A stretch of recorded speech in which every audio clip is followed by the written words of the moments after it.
तृतीय खंडः केनोपनिषत् देवतानां मिथ्याभिमान प्राप्तिः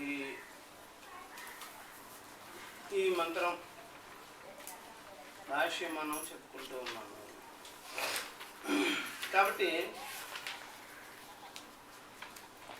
దేవతలకి కలిగినటువంటి ఆ యొక్క అభిమానం అనేది దేవత్వం అతి గరీయసేతి అభిమానం వాళ్ళకు ఉండేది. ఆ రకమైనటువంటి మిథ్యా అభిమానాన్ని గర్వభంగం చేయాలి అనే ఉద్దేశం చేత ఇదంతా కలిపి పరమేశ్వరుని యొక్క సర్వభూతస్థమైనటువంటి ఇది శక్తిది. అది గుర్తించినప్పుడు ఎవరి మీద మనము రాగద్వేషాదులు పెట్టుకోవాల్సిన పని లేదు, అది తెలుసుకొని ఉండాలి అని ఇది ఈ ఉపాఖ్యానం అనేది వచ్చిందన్నమాట. కాబట్టి లక్ష్యమాణ ఉపనిషద్ విధిపరం అని మనం నిన్న చెప్పుకుంటూ వస్తున్నాము. ఈ అవతరణిక భాష్యాన్ని చెప్పబోనటువంటి ఉపనిషత్తు అది దానిలో ఉండేటువంటి విధి విధానాలు ఏమిటి అనే దాని గురించి కూడా చూపించాలి. అదొక రకమైనటువంటి అర్థవాదం, ప్రశంస.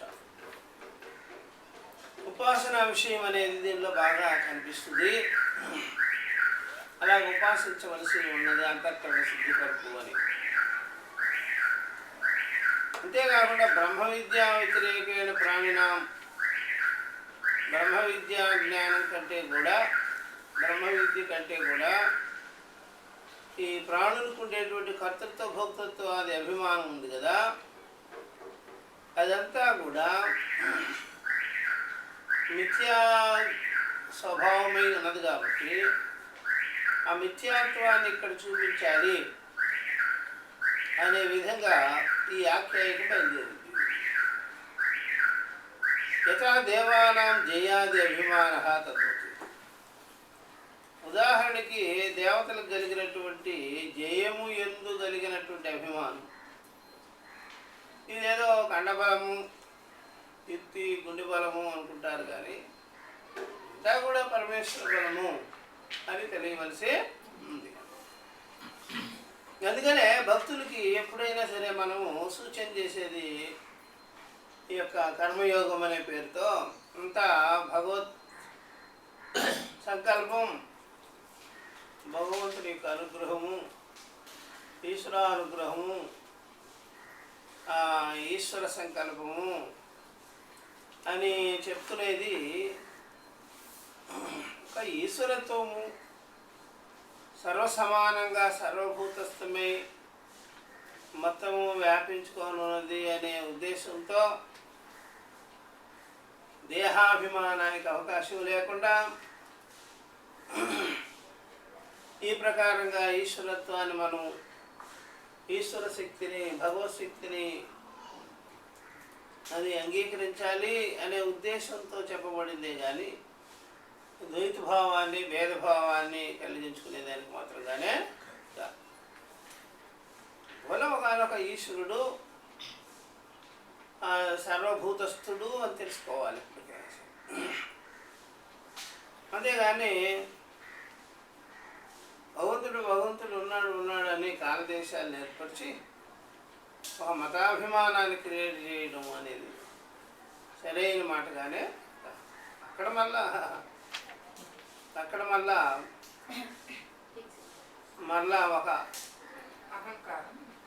ఒక వర్గానికి చేరి, ఒక నామరూపానికి చేరినట్టు ఆ విధంగా క్రియేట్ చేసినట్టు అయిపోతుంది.